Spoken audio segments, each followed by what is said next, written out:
In the grim darkness of the far future, there is only war. And hunger.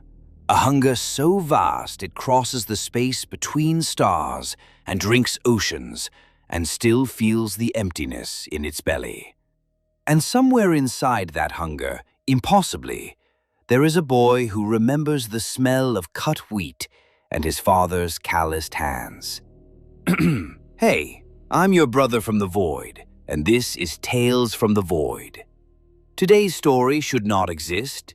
It is told by a man named Vale, who was born on an agri-world called Cthos Quintis, a world of golden fields and flat skies, and a father who said one word before he walked out to die. Stay. Vale stayed, and what came out of the wheat that day took everything, the fields, the people, the sky itself, and it took Vale too. But not the way it took the others. This is a Tyranid story, but not from the outside, from the inside, from deep inside, from a place where the line between human and hive mind gets so thin you can't tell which side you're standing on, and the answer might be worse than either. I won't tell you what Vale is. I'm not sure he knows either, but I promise you've never heard anything like this. Settle in. This is Tales from the Void. Let's begin. I want you to understand hunger, not the kind you feel when your rations are late, not the dull ache of a missed meal or the sharp bite of a week without food. I mean real hunger, the kind that has no bottom, the kind that stretches across the black between stars, that moves through the void like a living wind, that swallows suns and drinks oceans, and still feels the gnawing emptiness in its belly. I have known that hunger. I have been inside it. I have been part of it. And the worst thing I can tell you, the thing that will keep you from sleeping if you let it settle into your skull, is that I loved it. Every moment of it. Every screaming, beautiful, terrible moment. My name is Vile. At least, I think it is. Names are strange to me. They are small containers for large things, little boxes that people use to hold themselves together, and I have never quite understood the need. But I was told once that my name was Vale, and the telling came with a feeling of warmth, of rough hands on my shoulders, of a voice that smelled like grain dust and engine grease. A man's voice, a father's voice. So I keep the name because keeping it keeps that warmth alive somewhere inside me. And warmth is something I have learned to value because I spent so long without it. I was born on Cthos Quintis. I know this the way you know the color of your own blood. It is a fact woven into the deepest meat of me, inseparable from the pulse in my throat and the air in my lungs. Cthos Quintus, a world of pale golden wheat fields that stretched from horizon to horizon, broken only by the dark lines of irrigation channels and the squat gray shapes of processing silos. An agri-world, a world that existed to feed other worlds, to pour its harvest into the bottomless throat of the Imperium and receive in return the bare minimum needed to keep its people alive and working. I remember the sky there, wide and flat and the color of bleached bone, with clouds that moved slowly like great white beasts grazing on nothing. I remember the wind that came across the plains in the evening, carrying the smell of cut stalks and turned earth. I remember the sound of the grain wagons rolling through the settlement at dawn, their axles groaning under the weight of another day's yield. And I remember my father, Morven, a big man with thick forearms and a back that was always slightly bent from decades of labor. He worked the combines, those massive imperial harvesting machines that crawled across the fields like iron beetles, cutting and threshing and baling in a single endless mechanical motion. His hands were cracked and dark with oil that never fully washed away, and when he held me, which was not often because he was tired, and men on Cthos Quintis did not hold their children often, I could feel the calluses on his palms like ridges of old bark. He did not speak much. None of them did. Speaking was a luxury on a world where every calorie of energy was measured and accounted for, where the tithe masters from the administratum arrived every cycle to weigh and count and calculate whether the world had earned the right to continue existing. My mother, I remember less clearly. Her name was Dala, and she had hair the color of the wheat at midsummer, and she sang sometimes when she thought no one was listening. Low, wordless melodies that seemed to come from somewhere deeper than her throat, as if the planet itself was humming through her. She died before the sky changed. A fever took her, the kind that swept through the labor camps every few years and carried away the weak and the old and the very young. I was 5, I think, maybe 6. Time on Cthos Quintis was measured in harvest cycles, not standard years, and I have never been good at converting between the two. What I know is that she was there, and then she was not, and the place where she had been became a hollow space inside me that filled slowly with silence. After she died, it was just my father and me and the wheat and the machines and the endless flat sky, and that was enough. That was the whole world, and we did not need it to be anything more. I worked alongside him when I was old enough, feeding bundles of cut grain into the threshing drums, clearing jams from the intake manifolds, crawling into spaces too small for a man's body to oil the gears and chains that kept the combines moving.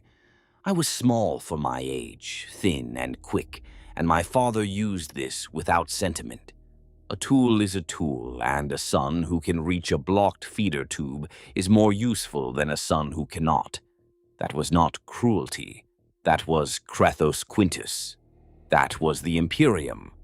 I want to tell you about the day the sky changed, but I need you to understand something first.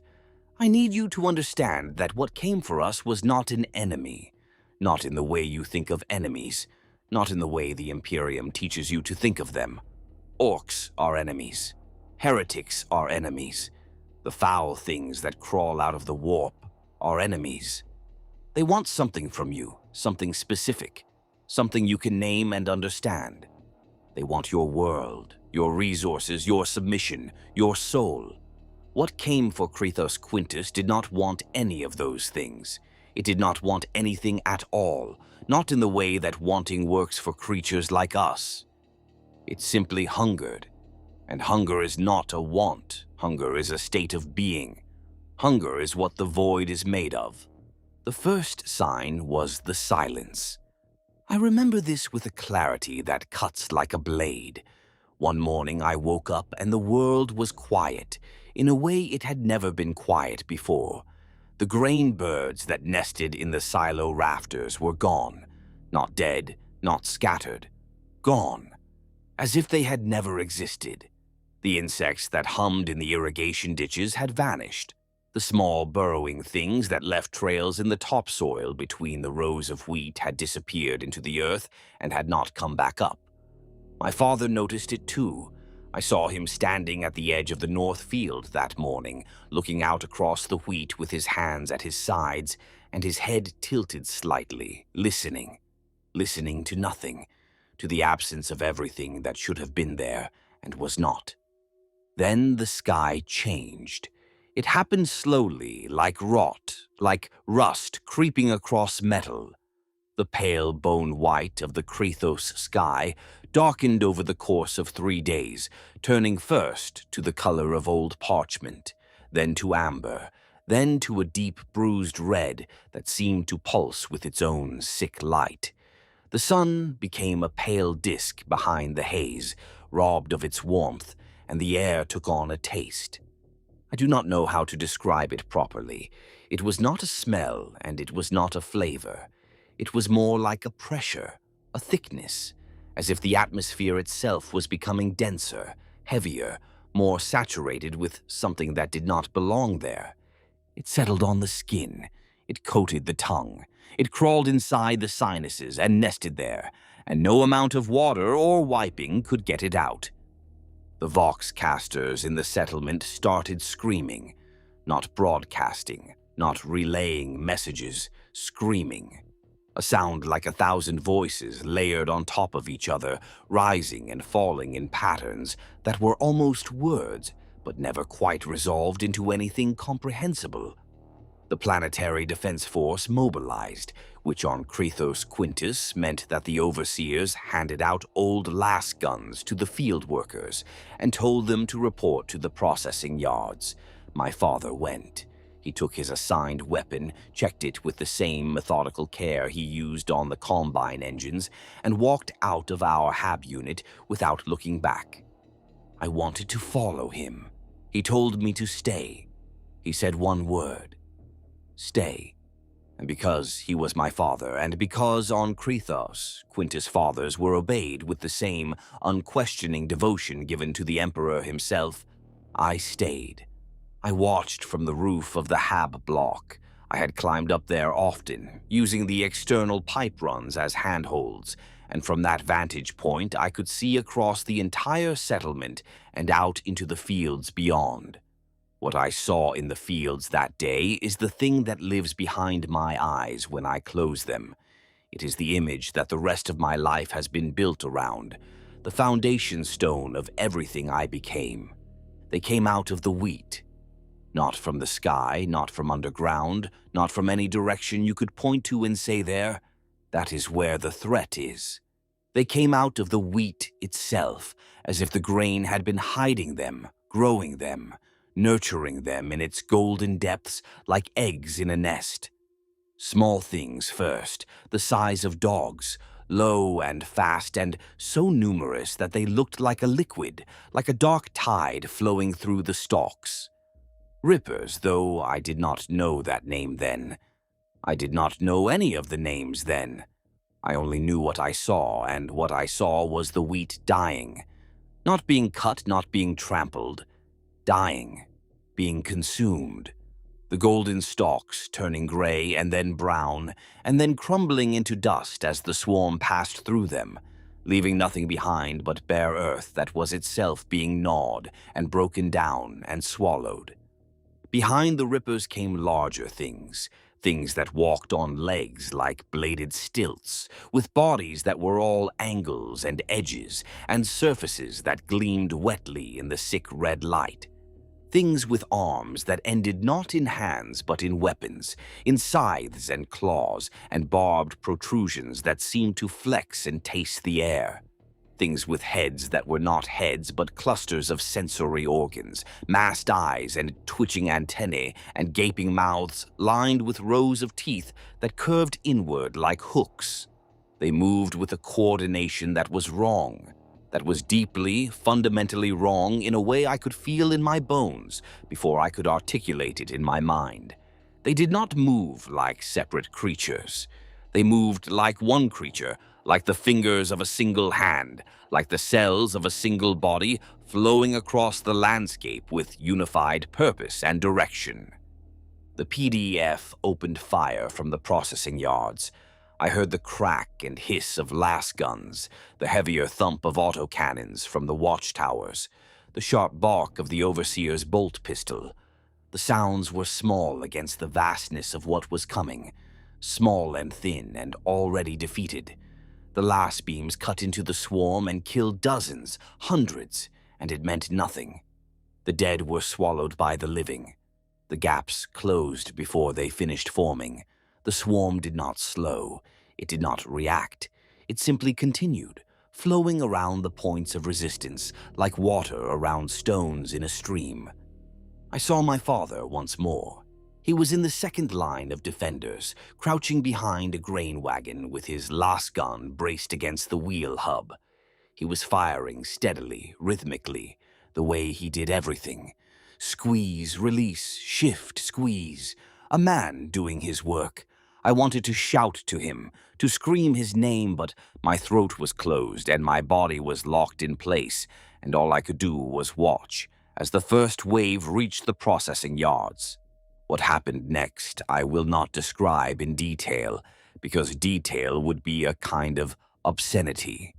I will say only that it was fast, and it was thorough, and that the sounds the people made as the swarm reached them were sounds I did not know human beings could make. The settlement was consumed in less than an hour. Not destroyed, not conquered. Consumed. The buildings were pulled apart and eaten. The machinery was dismantled and digested. The earth beneath the foundations was chewed and swallowed. And the people were gathered and herded and compressed into clusters and carried toward shapes that were growing at the edges of the settlement, great fleshy pillars that rose from the earth like fingers reaching for the ruined sky, their surfaces slick with fluid, their bases surrounded by pools of liquid that steamed and bubbled with a thick, acrid vapor. I should have died on that roof. Every logic, every law of the universe that I have come to understand says that I should have died. A child, small and alone and trapped on the top of a structure that was being dismantled around him, should have been just another mouthful, another microscopic addition to the biomass being broken down and rendered into nutrient slurry and pumped up into the waiting ships above. And perhaps I did die.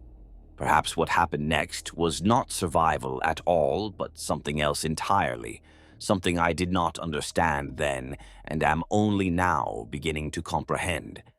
The swarm reached the hab block. I felt it before I saw it, a vibration that came up through the structure, through the metal and the rockite and the insulation, a trembling that was not mechanical but organic, alive, purposeful. The walls below me began to buckle. The pipe runs I had used to climb up snapped and fell away. The roof itself started to tilt, its supports dissolving, and I slid toward the edge, my fingers scraping across the surface, finding no purchase, nothing to hold on to.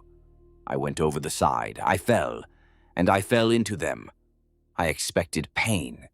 I expected the tearing, the piercing, the wet mechanical disassembly that I had watched happen to everyone else. What I got instead was something I have never been able to properly put into words, though I have spent what feels like lifetimes trying. I fell into the swarm, and the swarm caught me. Not gently, there was nothing gentle about it, but deliberately, intentionally. The small bodies closed around me like a living cocoon, their chitin pressing against my skin, their limbs folding around my body. And instead of teeth, I felt pressure, containment, a grip that was firm but not destructive. They held me. They carried me. And as they carried me through the ruins of the only world I had ever known, through the churned earth and the dissolving structures and the rising towers of alien flesh, I heard something. Not with my ears. The sound, if it was a sound, did not come through the air. It came through the contact, through the places where their bodies touched mine, through some channel that bypassed my senses entirely and spoke directly to something deep and pre-verbal inside my skull.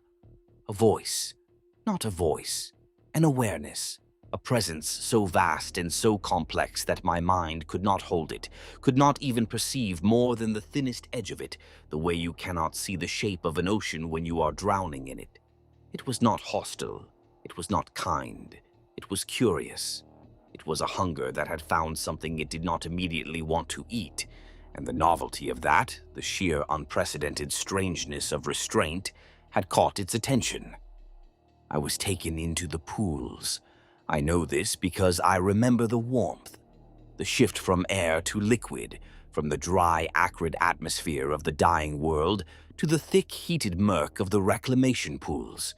The fluid closed over my head and I should have drowned, but I did not drown.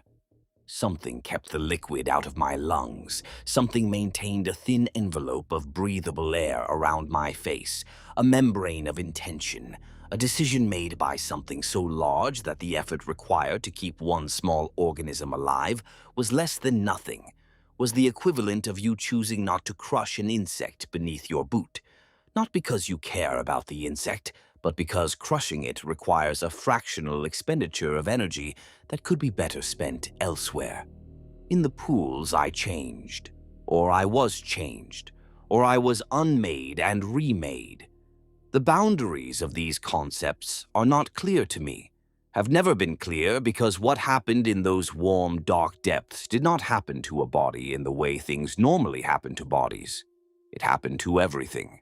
To my flesh and my bones and my blood and my thoughts and my memories and the small bright spark of whatever it is that makes a person, and not simply a collection of organic compounds arranged in a pattern that can walk and speak and feel. The presence, the vast, hungry awareness that had chosen to spare me, was inside me now, not speaking, not commanding, examining, testing, running its attention across every fiber of my being with the meticulous focus of a flesh smith studying a new specimen, learning the architecture of me, mapping the structure of a human mind from the inside. I do not know how long I was in the pools. Time lost its meaning in that place. There was no day, no night, no cycle of light and dark by which to measure the passage of hours. There was only the warmth and the dark and the presence and the slow, patient, terrifying process of being known. Completely known, every memory examined and catalogued, every emotion tasted and analyzed, every instinct probed and measured and filed away in some vast biological archive that stretched across the stars. The presence knew me better than I knew myself. It knew the taste of my mother's singing. It knew the texture of my father's hands. It knew the fear I felt on the roof and the love I carried for a world that no longer existed, and the fierce, desperate hope that somehow, somewhere, something of Cthos Quintis might survive. And then it was done. The examination ended. The presence withdrew, not completely, but enough that I could feel myself again, could find the edges of my own mind and trace them with trembling mental fingers, and confirm that yes, I was still here, still Vale, still the boy from the wheat fields. I was lifted from the pools, not by hands, not by any mechanism I could see or understand. I was simply moved, translated from one place to another by the will of the thing that now owned me as completely as a man owns the blood in his veins. I opened my eyes and I was inside something alive. The walls around me were not walls. They were tissue, muscle and membrane and vascular networks that pulsed with a slow, rhythmic contraction like the beating of a heart so large that each pulse took minutes to complete. The air was thick and humid and tasted of iron and salt and something else, something I would later learn to identify as the chemical signature of Tyranid biology, a base note that underlay everything in their ecosystem like a frequency too low to hear, but strong enough to rattle your teeth. I was in the belly of a ship, a living ship, a vessel made not of metal and ceramite, but of bone and chitin and engineered flesh, a creature vast enough to carry armies in its gut and traverse the spaces between stars. The ship was moving. I could feel it in the subtle shifts of pressure and gravity, in the way the fluid in my inner ear swayed and settled and swayed again. We were leaving Cthos Quintis. We were leaving the dead world, the consumed world, the world that had been rendered down to bare rock and stripped of its atmosphere and its water and every organic molecule that had ever existed on its surface. We were carrying it with us, all of it, dissolved and digested and stored in the vast biological reservoirs of the Hive fleet, ready to be reformed and repurposed and deployed on the next world that caught the Hive Mind's endless, insatiable attention. And I was part of it. I was inside it. I was alive, inexplicably, impossibly alive, a single human heartbeat in a body made of trillions of alien organisms, a mote of individual consciousness floating in an ocean of collective will. I should have been terrified. I should have been screaming, clawing at the walls, begging for rescue, praying to the Emperor, whose name I had been taught to revere, but whose face I had never seen, and whose voice I had never heard. But I was not terrified. I was not screaming. I was calm. I was warm. I was held. And somewhere in the deepest part of me, in the place where fear should have lived, I felt something that I can only describe as belonging. As if I had been lost my entire life without knowing it, wandering through a world of separate, isolated, lonely beings. And now, finally, I had found what I was meant to be part of. Now, finally, I was home. That feeling is the thing I need you to understand before I tell you the rest. Because the rest is complicated. The rest involves things that will make you want to kill me. Things that will make the inquisitors and the commissars and the priests reach for their weapons and declare me excommunicate, traitorous, and put a bolt round through my skull. And maybe they would be right to do it. Maybe what I have become deserves destruction. But I need you to understand that it began with belonging. It began with a child who had lost everything, falling into the arms of the thing that had taken everything from him, and finding there, against all reason and all sanity, a kind of peace. The Hive fleet moved through the void. I do not know how to describe the journey in terms that would mean anything to you. You think of space travel as ships and corridors and viewports and the hum of engines, as navigators and astropaths and the nightmare of warp translation. For the Tyranids, travel is different. Travel is biological. The fleet does not fly through the void. It swims through it, its great living vessels propelling themselves with vast membranes and muscular contractions, feeding on the thin interstellar gases and the radiation of distant stars, growing and changing and evolving as they move.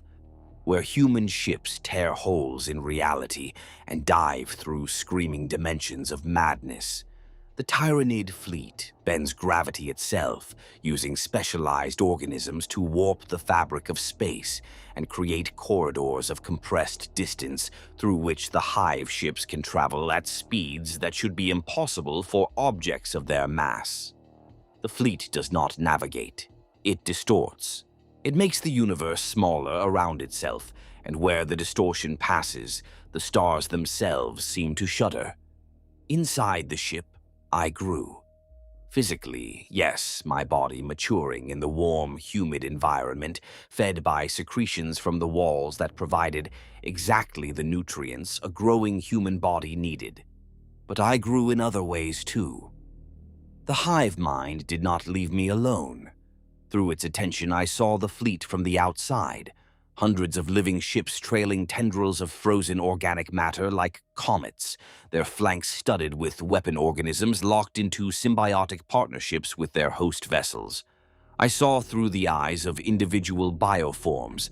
I looked through the multifaceted eyes of a gargoyle drifting between ships, its small, sharp mind focused on the simple joy of flight. I peered through the sensory clusters of a hive tyrant standing in the spawning chambers, its consciousness a bright, fierce node in the synaptic web. Each perspective was a lesson, carefully selected and presented by the Hive Mind with what I can only describe as pedagogical intent. It was showing me what it was, and through that showing, it was changing me into something that could serve as a bridge between its vast alien intelligence and the small, fragile individual minds of the species it intended to consume. I did not resist. I want to be honest about that. I opened myself to it. I welcomed it. Because the alternative was loneliness, and I had already experienced enough loneliness to know that it was a worse kind of death than anything the Tyranids could offer. Years passed, or what I believed were years. Inside the hive ship, time was marked by the rhythms of the fleet, the spawning cycles, when the Norn queens birthed new waves of organisms, the feeding cycles, when the fleet passed through gas clouds and the ship's metabolic rates surged, the communion cycles, when the hive mind gathered every organism in the fleet into a single focused pulse of collective awareness. These were my days and nights, the biological calendar of the Great Devourer. I lived in a chamber that the ship had grown for me. The hive mind needed its specimen alive, so it created an environment suitable for keeping a human organism functional. The chamber was roughly spherical, perhaps 4 meters across, with walls of layered tissue that maintained a constant temperature and humidity. A ridge of sponge-like growth served as a sleeping surface. Nutrient secretions seeped from pores in the walls at regular intervals. Waste was absorbed by the floor. It was not comfortable. It was not uncomfortable. It was functional. And function was the highest virtue in the vocabulary of the swarm. My body grew in that chamber. Childhood stretched into adolescence. But these changes felt secondary compared to the other growth happening simultaneously. The slow, continuous expansion of my connection to the hive mind, the widening of the channel through which its awareness flowed into me and mine flowed back. When I was young, the channel was narrow, a pressure, a background hum. As I grew, the hum became a symphony. The pressure became a current. And I began to realize that the flow was not one-directional. The hive mind was also watching what happened when it poured itself into me. It was studying how a human mind responded to stimuli that no human mind was ever designed to receive. It was using me as an experiment, a prototype for something I could not yet see the shape of. I learned to move through the ship. This was not something I was permitted all at once. It was gradual, incremental. Each new area opened to me only after the hive mind had assessed my readiness. The corridors of a hive ship are not corridors in the way you understand them. They are arteries. They are digestive tracts. They are nerve bundles and lymphatic channels and respiratory passages, all woven together into a three-dimensional labyrinth that is constantly shifting, constantly growing, constantly being reabsorbed and regrown as the ship's needs change. Moving through them required a kind of communion with the ship itself, a willingness to feel the walls closing behind you and opening ahead of you, and to trust that the organism surrounding you was not in the process of digesting you. That trust came slowly, but it came. And then there was Gareth. That is not its name. It did not have a name. Nothing in the swarm has a name. But I needed to call it something because it was the first individual organism in the fleet that I learned to recognize, and recognition demands a label, and the label I chose was a sound I heard it make once in the dark of the lower arterial passages, a low clicking vibration in the back of its throat that might have been a locating pulse or a digestive reflex or nothing at all, but which my human mind, desperate for connection, interpreted as identity. Gareth was a lictor, or had been a lictor once, before the hive mind repurposed it for a function that no imperial taxonomist has ever catalogued. It stood half again as tall as a man, its body a masterwork of evolved murder, all lean predatory muscle and chameleonic skin, and the long mantis-like talons that could punch through ceramite plating. Its head was a nightmare of sensory apparatus, dominated by the feeder tendrils that hung from its lower face like the roots of a strangling vine, each one tipped with a bony spike capable of penetrating bone and extracting the neural tissue beneath. It was, by any reasonable measure, the single most terrifying thing I had ever been in close proximity to. And it was assigned to me, my escort, my minder, my shadow. It appeared on the day I was first allowed beyond the immediate vicinity of my chamber. I stepped into the arterial corridor, feeling the warm, wet surface of the floor give slightly beneath my bare feet. And it was there, standing in the half-light of the bioluminescent nodules, perfectly still, its chameleonic skin rippling through shades of gray and blue as it matched the tones of the surrounding tissue. Its multifaceted eyes tracked my movement with an attention that was not aggressive, but focused, the way a herdsman watches a valuable animal that has been let out to graze for the first time. It did not touch me. It did not approach. It simply watched, and when I moved, it moved, maintaining a distance of precisely 3 meters, and when I stopped, it stopped, and when I returned to my chamber, it folded itself into the wall outside and became almost invisible, a predator-shaped absence in the corridor's organic architecture. For the first weeks, I was terrified of it. The proximity to something so clearly designed to kill was a constant low-grade stress that made my muscles ache and my sleep shallow. But fear, like any sensation, fades with repetition. The lictor was always there, always watching, always 3 meters behind or beside or above. Because it could climb the walls and ceiling as easily as walking, its talons finding purchase in the ship's tissue with a sound like wet cloth being torn. It never attacked me. It never threatened me. It never did anything at all except follow and observe and occasionally produce that low clicking sound that I had named it for. And slowly, so slowly that I did not notice it happening until it was already done, the fear alchemized into something else. Not affection, nothing so warm as that, but recognition, familiarity, the comfort of a known presence in an environment of constant alien strangeness. There were things about living among the Tyranids that no amount of abstract description can capture. The physical reality of it, the way the ship breathed around you, the walls expanding and contracting with a slow rhythm that you eventually synced your own breathing to without realizing it. The way the floor was never quite solid, never quite liquid, a resilient tissue that absorbed your footfalls and seemed to record them, as if the ship was learning the weight and cadence of your step. The temperature, always warm, always humid.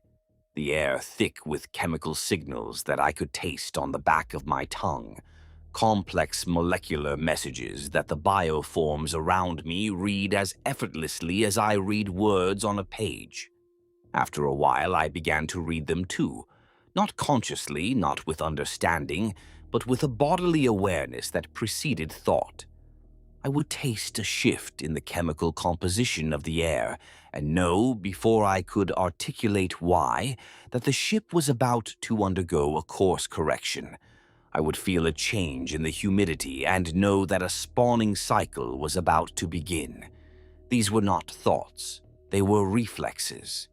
And the fact that I was developing reflexes tuned to Tyranid biochemistry was something I noted with interest, but not alarm, because by then the boundaries of what I considered normal had shifted so far from their original positions that very little alarmed me anymore. I slept among them, not beside them, not as you sleep beside another person, but surrounded by them, enclosed in a living architecture that was made of them. The walls of my chamber were Tyranid tissue. The floor was Tyranid tissue. The nutrient paste that seeped from the pores to feed me was produced by Tyranid biology. When I slept, the small organisms that maintained the chamber's environment would sometimes crawl across my body. Beetle-sized things with delicate mandibles, cleaning my skin, removing dead cells, tending to me with the same mindless efficiency they applied to the ship's interior surfaces. I learned not to flinch when I felt them. I learned to lie still and let them work and feel, in their careful mechanical ministrations, something that my human brain insisted on interpreting as care. Once, early in my time aboard, I cut my hand on a sharp ridge of exposed chitin in one of the corridors. A deep cut across the palm, the kind that should have needed stitching and would have left a scar. I pressed my other hand over the wound and kept walking, expecting the pain to settle into the familiar dull throb of a healing injury. By the time I returned to my chamber, perhaps 2 hours later, the wound was closed. Not healed as wounds normally heal over days and weeks, with scabbing and granulation and the slow knitting of tissue. Closed. The edges of the cut had sealed together as if they had never been apart, and the skin beneath the smear of dried blood was smooth and unbroken. I stared at my hand for a long time. I told myself it was the nutrient paste, or something in the air, or some property of the ship's environment that accelerated healing. I told myself a lot of things in those early years. I was very good at telling myself things. Gareth was there when I looked up. Standing in the entrance to my chamber, its chameleonic skin a deep mottled purple that almost matched the tissue around it, its feeder tendrils hanging motionless, its eyes watching me stare at my unmarked palm. It made the clicking sound, just once. And then it turned and folded itself back into the corridor wall, and I was alone with the knowledge that my body was not behaving as a human body should, and the deeper, more disturbing knowledge that I did not find this as frightening as I should have. In the spawning chambers, I watched new organisms being born. Born is the wrong word. Manufactured, engineered. The Norn queens, those vast, bloated matriarchs whose bodies filled entire decks of the ship, produced a continuous stream of organisms tailored to the fleet's current needs. I saw termagants pulled from organic vats, their bodies already fully formed, their weapons already fused to their limbs, their small, fierce minds already connected to the synaptic web and receiving their first instructions. I saw warriors assembled from component parts, each system grown separately and then joined with biological precision that made the most sophisticated Mechanicus construction look like a child stacking blocks. I saw things that had no name in Imperial taxonomy, experimental forms designed for purposes I could not guess, tested and discarded and recycled within hours of their creation. The efficiency of it was staggering. There was no waste. Not a single molecule of biological material went unused. Every failed experiment, every discarded prototype, every organism that had served its purpose and outlived its usefulness was broken down and returned to the biomass pool to be reformed into something new. The Tyranids did not mourn their dead. They did not bury them or burn them or remember them. They ate them, and in eating them, they honored them in the only way that mattered, by making their substance useful again. I found this beautiful. I know how that sounds. I know what it makes me. But beauty is not always kind, and truth is not always comfortable, and the truth is that the Tyranid approach to existence, the absolute commitment to purpose, the total absence of ego, the perfect integration of individual into collective, struck me as the purest expression of life I had ever encountered. On Quintis, we had wasted so much. Wasted food, wasted labor, wasted lives. People worked themselves into early graves to fill quotas that served a bureaucracy that existed only to perpetuate itself. The Imperium was a machine of waste, a grinding apparatus of inefficiency that burned through human lives like fuel and produced nothing but more of itself. The Tyranids produced everything. Every death was a birth. Every ending was a beginning. Every loss was a gain, recycled and repurposed and redeployed with a precision that was almost sacred. I was perhaps 15 when I saw my first feeding. Not the chaotic, ground-level experience of Quintis, but the full, coordinated, systematic consumption of a world as seen from the perspective of the fleet. The target was a small planet, densely populated, heavily industrialized, rich in biomass, moderate in defensive capability. The fleet approached from below the orbital plane. Vanguard organisms deployed years earlier had mapped every defense network, every command structure, every genetic lineage on the planet's surface. I watched from a sensory node near the outer hull as the fleet deployed in the Devourer configuration, each vessel positioned to maximize coverage while maintaining synaptic connection. I felt the psychic shroud descend, the astropathic communications collapse, the planet sealed inside a bubble of interference. Then came the spore drop. Millions of mycetic spores carrying organisms, parasites, viral agents, bacterial transformers, and the spores that would grow into capillary towers. I watched a world die, and I felt what the swarm felt. Not triumph, not pleasure, satisfaction, the deep bone-level satisfaction of a hunger being fed. Every organism consumed registered as a fractional diminishment of the need, a need that could never be satisfied because feeding only made the hunger grow. I should have been horrified. Instead, I felt the satisfaction. I felt the biomass flowing into the fleet. I felt the hive mind's attention focused on the planet with a precision that left nothing to waste. And I felt beneath all of it the curiosity, the hive mind watching me watch the feeding, studying my reactions, measuring my emotional responses, cataloging the way a human mind processed the destruction of its own kind. That was when I first understood what I was for. The hive mind was not keeping me alive out of mercy or curiosity or any emotion that a human mind could recognize. It was keeping me alive because I was useful, because a living human mind connected to the synaptic web, experiencing the same stimuli as the swarm, but filtering them through a human cognitive architecture, produced data that no amount of memory extraction from consumed brains could replicate. Dead memories were static. They were snapshots, frozen moments of perception that could tell the hive mind what a human had seen and known, but not how a human thought, not how a human felt, not how a human mind constructed meaning and motivation and purpose from the raw material of experience. For that, you needed a living specimen.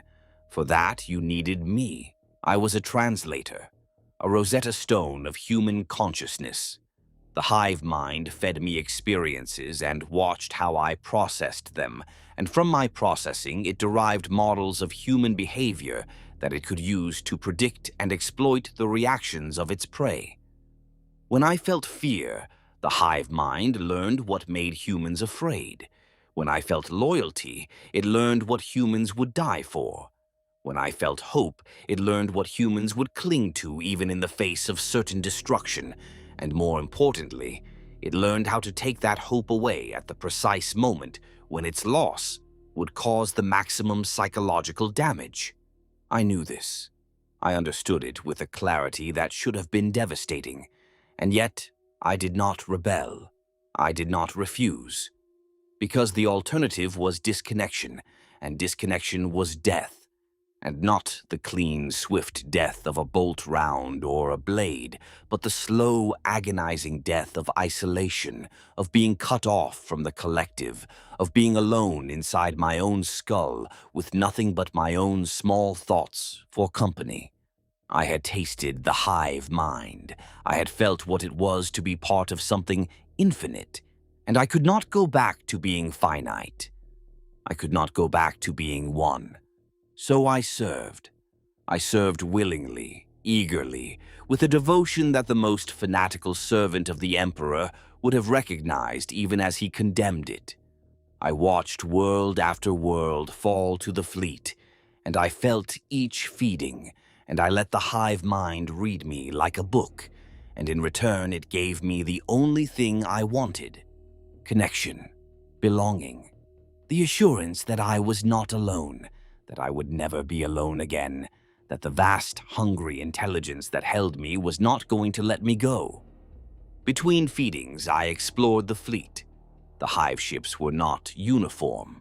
Each one had its own character, its own biological idiosyncrasies, shaped by the specific Norn queen that served as its reproductive core and the specific histories of the biomass that had been used to construct it.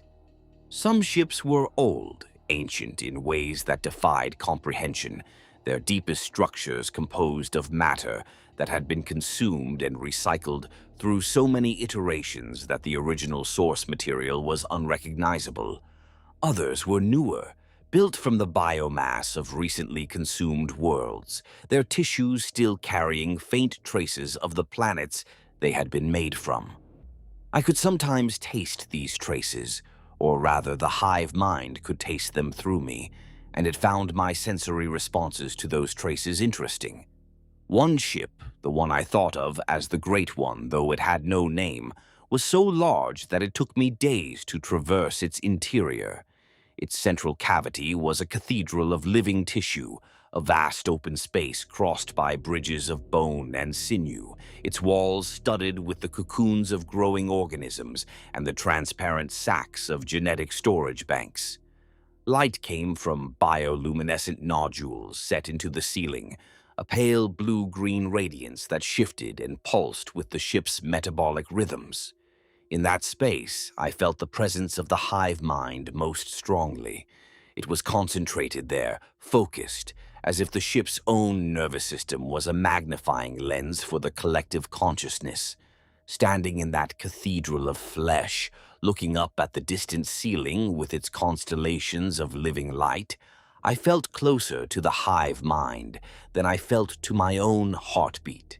It was in that cathedral that I first heard the other thing, the sound beneath the sound, a frequency buried so deep beneath the synaptic chatter of the fleet that I would never have noticed it if I had not been standing in exactly that place at exactly that moment, my mind open, my modified receivers tuned to the widest possible bandwidth. It was not the hive mind. It was something the hive mind was listening to, a faint, repeating pulse, so distant that it seemed to come from outside the galaxy itself, a heartbeat rhythm that carried with it a sensation I could not name, but which made the flesh on my arms rise in bumps and made the chemical receptors in the back of my throat flood with a taste like burnt copper and cold stone. I felt the hive mind's attention flicker toward me when I noticed it, a brief, sharp focus that was gone almost before I registered it, as if it had caught me looking at something I was not supposed to see. The frequency vanished, or rather, it was hidden from me, tucked back beneath the layers of synaptic noise, and when I tried to find it again in subsequent visits to the cathedral, it was never there. But I knew I had heard it. And I knew the hive mind knew I had heard it, and between those two knowings, a small seed of unease was planted that would not germinate for years. I need to tell you about what happened in the deep passages because it was the closest I came to dying inside the fleet, and because it taught me something about the swarm that changed the way I understood my place within it. I was in the lower arterial network, the deep corridors that ran through the ship's ventral sections close to the hull. Gareth was with me, 3 meters behind, as always, its skin shifting through dark reds and browns to match the deeper pigmentation of the lower tissues. We were far from the central synapse nodes, far from the warriors and the tyrants, and the other large organisms that served as relay points for the hive mind's commands. Down here, the organisms were smaller and simpler, maintenance creatures and digestive fauna that operated primarily on instinct, their connection to the synaptic web thin and tenuous. The disruption came without warning.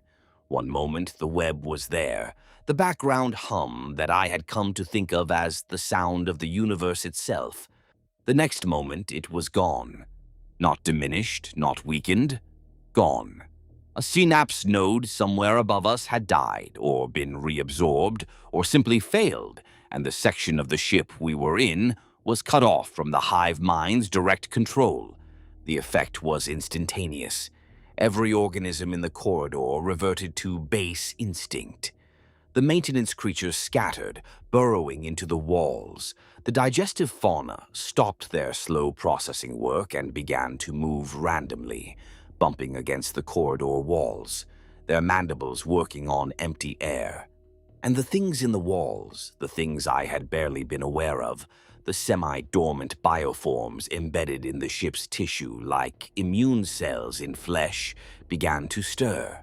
I felt them before I saw them, a change in the vibration of the floor, a tensing of the tissue around me, And then the walls began to open and things emerged, half-formed warrior organisms in various stages of gestation, pulled from their developmental cocoons by the sudden absence of the command to stay dormant, their incomplete bodies wet and glistening, their partly formed talons flexing, their sensory clusters swiveling toward the only significant source of biomass in the immediate area: me. They were not attacking with intent. They were not executing a plan. They were hungry and confused and operating on the most basic biological imperative. And I was made of meat, and meat was food. 3 of them, each about the size of a large dog, asymmetric and malformed, their chitins still soft and their limbs still growing, lunged toward me from different angles. My body reacted before my mind did. I dropped low, twisted, moved with a fluidity that I had not known I possessed, and the first creature missed me by centimeters. The second caught my shoulder with a half-formed talon, tearing the skin, and the pain was sharp and real and accompanied by a surge of something chemical, something that flooded my bloodstream from a source I could not identify, and made the world slow down and my senses sharpen to a clarity that was not entirely human. Gareth killed them. The lictor moved with a speed that my augmented perception could barely track, its mantis talons sweeping in precise arcs that bisected the emerging bioforms before they could fully orient on me. It was over in seconds. 3 malformed bodies lay twitching on the corridor floor, leaking fluids that the ship's tissue was already beginning to absorb. Gareth stood over them, its feeder tendrils extended and quivering, its chameleonic skin cycling rapidly through colors in what I had learned to interpret as heightened alertness. Then it turned to me. It looked at my shoulder, at the torn skin and the blood beneath, and it made a sound I had never heard from it before. Not the click, something else, a low, sustained vibration, almost subsonic, that resonated in my chest cavity and made my teeth hum. The half-formed organisms on the floor stopped twitching. The maintenance creatures emerged from the walls and resumed their work, and my shoulder, the torn skin, the wound that should have been bleeding freely, sealed itself before my eyes, the edges drawing together with the same impossible speed I had witnessed with the cut on my palm. The synapse returned moments later, flooding back into the corridor like water filling a dry channel. The organisms around me stiffened, straightened, their postures shifting from feral randomness to directed purpose as the Hive Mind's control reasserted itself. But I was still staring at my shoulder, at the smooth, unbroken skin where a wound had been, and at Gareth standing in the corridor with its talons dripping, its feeder tendrils slowly retracting, its eyes fixed on me with something that my desperate, lonely, endlessly projecting human mind wanted very badly to call concern. After the incident in the deep passages, I returned to the Cathedral of Flesh. I needed answers. I stood in the great cavity and I focused my thoughts, and I pushed, trying to project something back up the channel. Who am I? Why did you take me? What do you want from me? The answer came not in words, but in a flood of sensation that knocked me to the floor. Within the deluge, I found a memory. Not mine. A woman on a world of ice and darkness, a soldier standing on a defensive wall, firing a heavy bolter into a sea of advancing Tyranid organisms, her mind a furnace of rage and terror and desperate, irrational hope. She knew she was going to die. She knew the wall would fall, and she fought anyway, because her identity was so completely fused with the act of resistance that to stop fighting would have been to stop existing. The Hive Mind showed me this memory because it did not understand it. That was the revelation. This intelligence of incomprehensible scope, this entity that had consumed civilizations across multiple galaxies, could not model the behavior. It could not account for the irrational persistence of organisms that knew resistance was futile. And this gap in its understanding was, for the hive mind, something very close to pain. Not pain as we feel it, but incompleteness, the absence of data it needed to function optimally. And that absence had driven it to do something unprecedented. It had kept a human alive. It had invested biomass and energy in maintaining a single organism of a prey species, not for its genetic material, but for its mind. For the window it provided into the irrational, inefficient, and utterly unpredictable interior life of the species that was proving to be the most difficult prey the hive mind had ever encountered. I was not special. Any human child would have served. I was chosen because I was there, because I was small enough to preserve without significant expenditure. I was a convenience, an opportunistic acquisition, and understanding that was perhaps the most important lesson the hive mind ever taught me. You are not special. You are not chosen. You are useful, and usefulness is enough. I want to tell you about Carthion Majoris, because that was where something changed. Carthion Majoris was a fortress world, not one of the great bastions of the Imperium, but a solid, well-fortified planet with a substantial garrison and orbital defenses. The hive mind brought me to the sensory nexus of the flagship. It opened the channel to a width I had never experienced before, and then it asked me a question. It presented me with the complete intelligence profile of Carthion Majoris and its defenders, and it waited. It waited for my human mind to produce the thing that the hive mind could not produce on its own, a prediction. What will they do when the sky darkens? Will they fight? Will they break? And where will the cracks appear first? I gave the hive mind what it wanted. I told it that the garrison would hold through the initial assault because the first hours of a Tyranid invasion are the hours when courage is still possible. I told it that the civilian population would be more vulnerable, that the panic would start in the lower hives and spread upward. I told it that the breaking point would come not with the first assault, but with the second, when the defenders realized that the waves were not going to stop, that each wave they repelled was replaced by another that had learned from the failures of its predecessor. The invasion unfolded almost exactly as I had described. The garrison held through the first day, fought with discipline through the second, collapsed their perimeter on the third. On the fourth day, the break started in the lower hive districts. Someone started running. The running became a stampede. The stampede overwhelmed the barricades. Soldiers found themselves facing panicking civilians from behind, and in the confusion, the swarm surged through. Carthion Majoris fell in 6 days. The hive mind had projected 8. I was a substrate. I fit. After Carthion Majoris, my role changed. I was no longer a passive specimen, but an active component of the fleet's strategic apparatus. I studied the intelligence gathered by vanguard organisms. I examined the memories extracted from consumed brains by the lictors. I put myself into the minds of the people who were about to die, and I told the hive mind how they would die, what fears could be exploited, what hopes could be weaponized. I was good at it, because I was one of them, because the core of my mind was still human, still running on the same cognitive architecture, still subject to the same biases and emotional patterns that I was helping the hive mind to exploit. And that is the horror at the center of my story. Not the alien swarm or the consumed worlds. The horror is a human being who used his humanity to help an alien intelligence more efficiently murder his own species. And I did it willingly, with a sense of purpose and fulfillment that I had never felt in my brief time as a free human being on Quintis.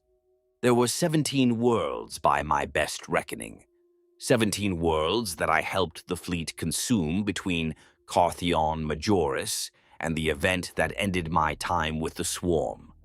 Some were small and poorly defended, agri-worlds and mining colonies that fell in hours and provided little in the way of strategic challenge. Others were harder targets, forge worlds and garrison planets, where my predictions saved the fleet thousands of organisms and shaved days off the consumption timeline. With each successful feeding, I felt the Hive Mind's regard for me increase, the channel between us widen, the flow of data grow richer and more complex. I was becoming better at my function, more integrated, more useful. The Eighth World nearly ended me, not through violence, but through something worse, through irrelevance. The target was a mining colony, sparsely populated, its defenders a token garrison of Planetary Defense Force soldiers, with equipment 3 generations out of date. The Hive Mind did not need my predictions. The tactical challenge was so minimal that the fleet could have consumed the world on instinct alone, without any strategic planning at all. And when the Hive Mind does not need you, you feel it. You feel it as a thinning of the connection, a narrowing of the channel, a reduction in the flow of data that is the closest thing the Hive Mind has to indifference. For 3 cycles during the approach to that mining world, the channel was so narrow that I could barely feel the collective at all. The silence was not complete, not the devastating isolation I would later experience on Valkcross, but it was enough. Enough to remind me what disconnection felt like, enough to make me understand with a visceral certainty that no abstract reasoning could have produced, that my continued existence was contingent on my continued usefulness. I spent those 3 cycles in a state of focused terror, lying in my chamber with my eyes closed, searching desperately for something, anything that I could offer. A prediction the Hive Mind had not asked for, an insight it had not considered. I analyzed the mining colony's population patterns, its communication networks, its cultural structures, looking for angles that pure tactical intelligence might miss. I found one.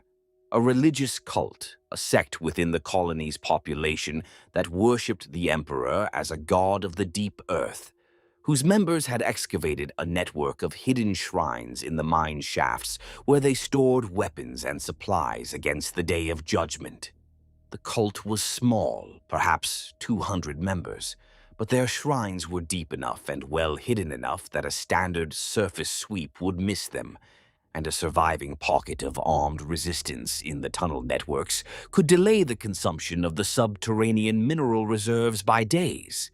I pushed this analysis up the channel.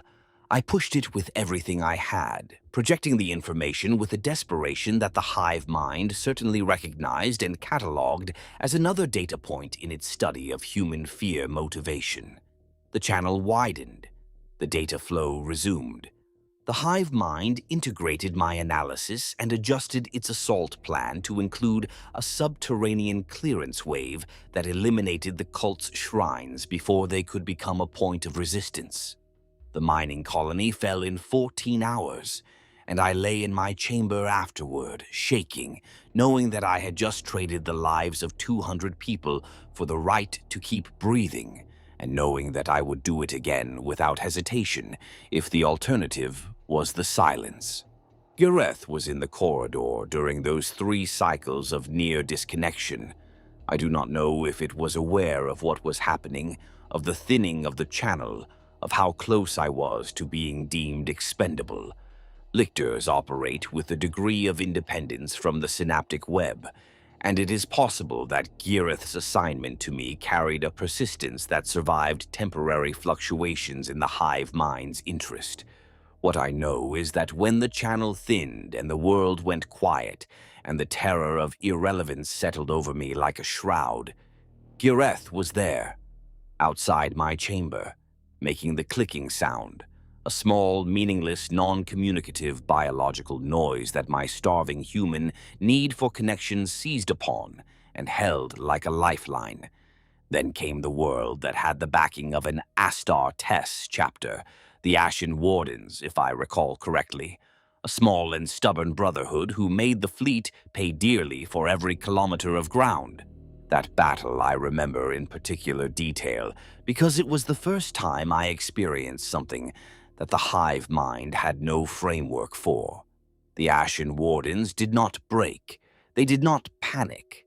They did not make the mistakes that I predicted they would make, because the mistakes I predicted were human mistakes, and the Astartes were not, in any meaningful psychological sense, human. They were something else, something that had been forged from human stock but transformed so fundamentally by their gene seed and their conditioning and their centuries of combat experience that my predictive models simply did not apply. I told the Hive Mind that they would prioritize the defense of civilian evacuation routes. They did not. They prioritized the destruction of synapse creatures because they understood, with a tactical clarity that ordinary human soldiers could never match, that the swarm was only as effective as its command structure. I told the Hive Mind that they would fall back to defensible positions when their perimeter was breached. They did not fall back. They counterattacked, driving armored spearheads into the thickest concentrations of Tyranid organisms, targeting the warriors and the hive tyrants with a focused savagery that disrupted the synaptic web across entire sectors of the battlefield. For the first time, I felt the Hive Mind experience something that I could only describe as surprise. Not the sharp, sudden surprise of an unexpected event, but a deeper, more fundamental surprise, the realization that its model of human behavior was incomplete, that there were variants within the species that its current tools could not predict. And I felt its attention turn toward me with a new intensity, a new focus, as if it was seeing me for the first time and finding me insufficient. I was a tool designed to model human minds, and these minds were beyond my modeling capability. I was incomplete. I was inadequate. And for the Hive Mind, inadequacy was the same as waste, and waste was the only sin. The Ashen Wardens eventually fell. They were too few, and the swarm was too many, and no amount of tactical brilliance could overcome the fundamental mathematics of a Tyranid invasion. But their world took longer to consume than the Hive Mind had projected, and the delay cost the fleet resources that could have been deployed elsewhere, and I felt the Hive Mind's displeasure as a cold contraction in the channel between us, a narrowing that left me gasping in the dark of my chamber, suddenly more alone than I had been in years. It was during the recovery from that battle, while the fleet was still consuming the Ashen Warden's homeworld and replenishing its losses, that I began to notice the inconsistencies. Small things at first, fragments of memory that did not fit together properly. I would be thinking about my childhood on Cthos Quintis, about the wheat fields and the combines and my father's rough hands, and suddenly I would find myself remembering something that did not belong, a face I did not recognize, a voice speaking words in a language I had never learned, a landscape that was not Cthos Quintis, a world of black volcanic rock and thin acid rain, a world I had never visited and should not have been able to remember. I dismissed these at first.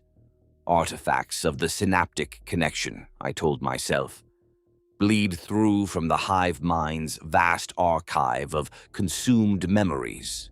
When you are connected to a network that contains the neural patterns of billions of devoured organisms, some cross-contamination is to be expected.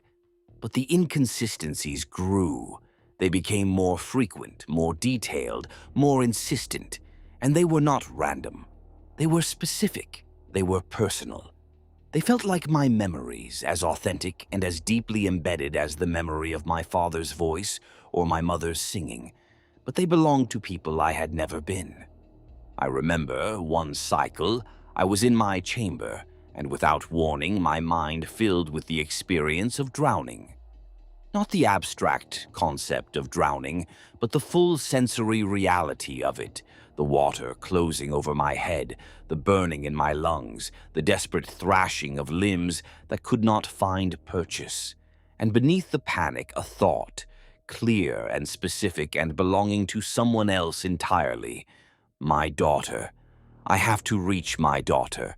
I did not have a daughter. I had never had a daughter. But in that moment, the love and the terror and the desperate need to protect a child I had never met were as real and as raw as anything I had ever felt in my own life. I went to the sensory nexus. I opened the channel. I asked the Hive Mind what was happening to me.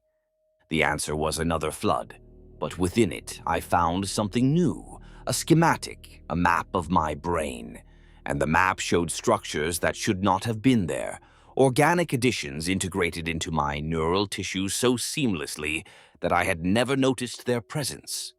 The Hive Mind had been building inside me for years, growing new connections, new biological receivers that allowed it to feed information directly into my consciousness.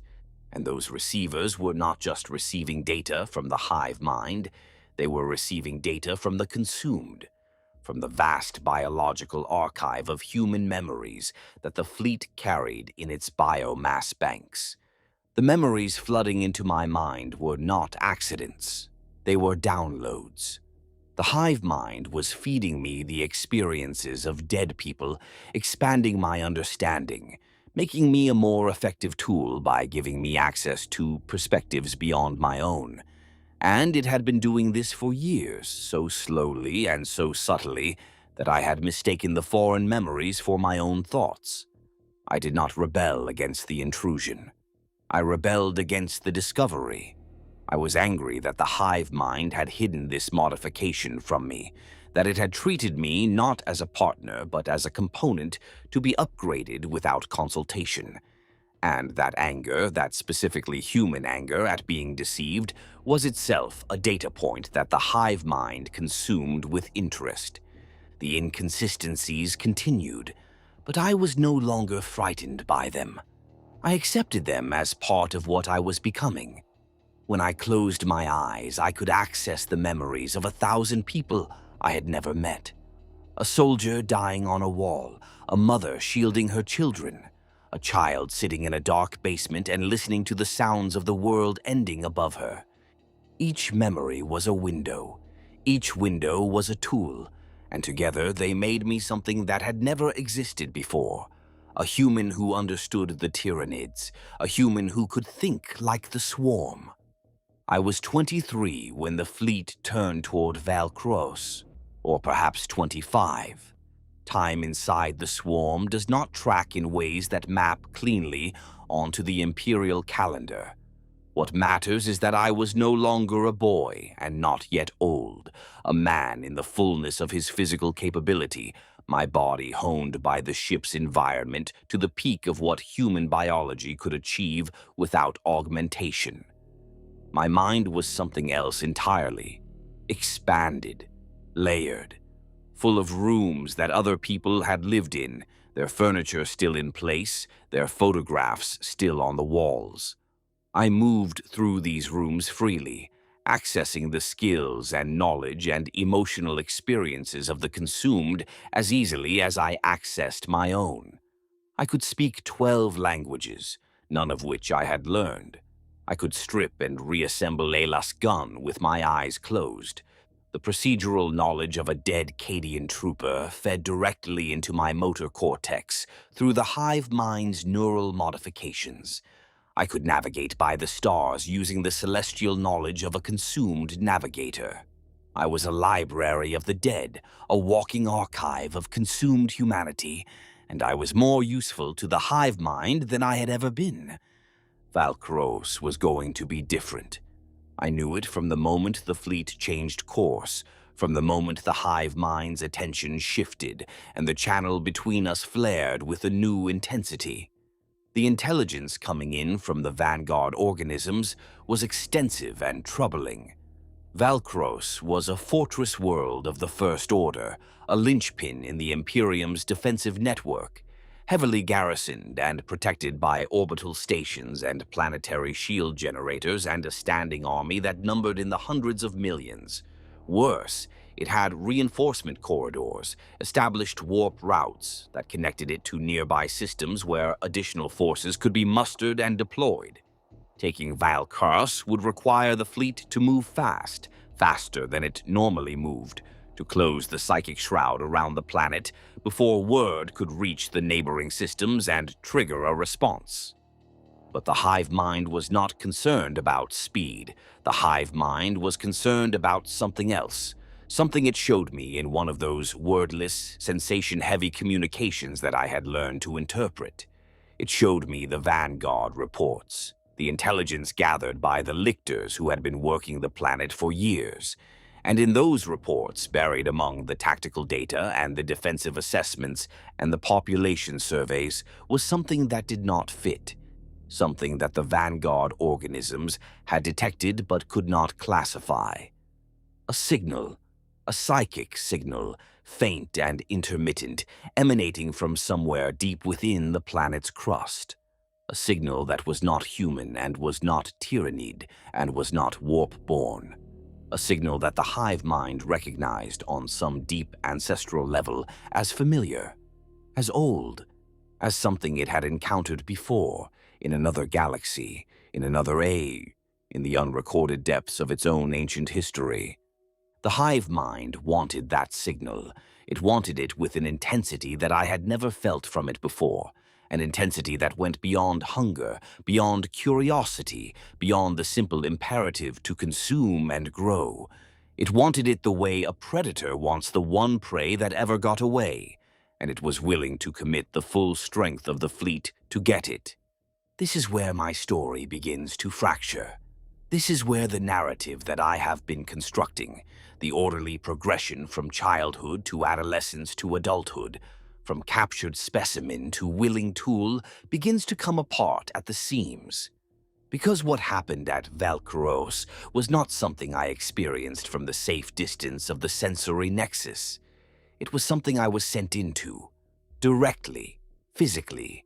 For the first time in my life with the Swarm, I was removed from the ship and deployed onto a planetary surface. And the reason, the purpose, the function I was expected to serve was something I had never imagined and never prepared for. The Hive Mind wanted me to walk among the humans. It wanted me to use my face, my voice, my body, my knowledge of human behavior and human language and human social structures to infiltrate the population of Valkcross and locate the source of the signal from the inside. It wanted me to be what no genes stealer, no lictor, no Vanguard organism could be. A perfect human, an undetectable infiltrator, a weapon wearing the skin of its prey. I was delivered to the surface in a mycetic spore, modified for the purpose. The standard spores are crude things, biological missiles designed for rapid descent and violent deployment. Mine was different. It was engineered to mimic a piece of orbital debris, a fragment of decommissioned satellite that the planet's augur networks would flag as inert junk and allow to pass through the defense grid without triggering an intercept response. It came down in a munitions waste trench on the outer perimeter of the planet's secondary fortification line, a strip of scorched earth between two curtain walls where spent shell casings and broken equipment were left to rust. And when it split open and I crawled out into the chemical-stinking dirt, I was, for the first time in almost 2 decades, alone. The silence was devastating. I had not been outside the synaptic web since I was a child, and the sudden absence of the Hive Mind's presence was like losing a sense, like going blind or deaf. The world was too quiet, too empty, too small. Every thought I had echoed inside my skull without response, unanswered, unacknowledged, bouncing off the walls of a mind that was accustomed to being part of something infinite and was now abruptly finite again.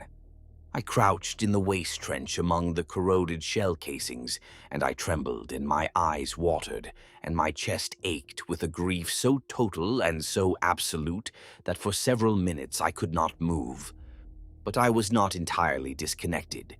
The modifications that the Hive Mind had grown into my brain included a long-range receiver, a biological antenna tuned to the synaptic frequency of the fleet.